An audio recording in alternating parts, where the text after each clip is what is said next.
Hello, I'm Mike McCulloch. Today I'd like to talk to you about an unusual and subtle property of propulsion by quantized inertia. So it's very different from normal forms of propulsion which need propellant, for example rockets, and there is another subtle difference as well.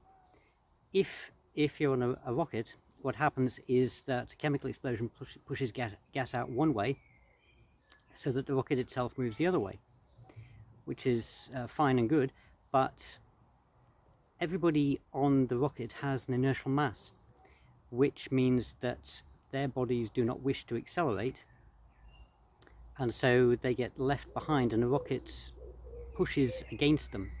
And if the rocket acceleration is large enough, then they get squashed as a pancake on the floor. So this limits the amount of acceleration a craft can have, and it also makes it quite a painful process. Acceleration, quite a painful process. But acceleration using a quantized inertial drive or horizon drive will be very different, because what we're doing there is we would be harnessing inertia itself.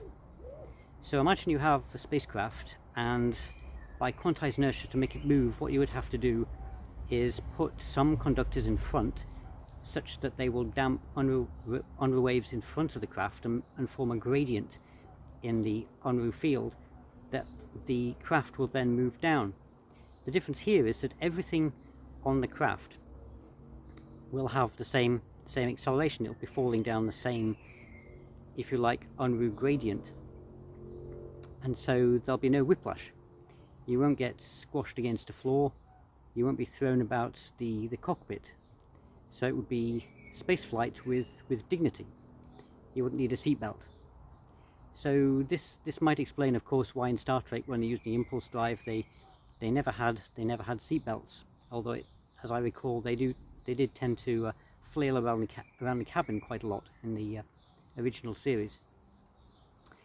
So propulsion with quantized inertia is very different, far safer, and yes, you would not have whiplash.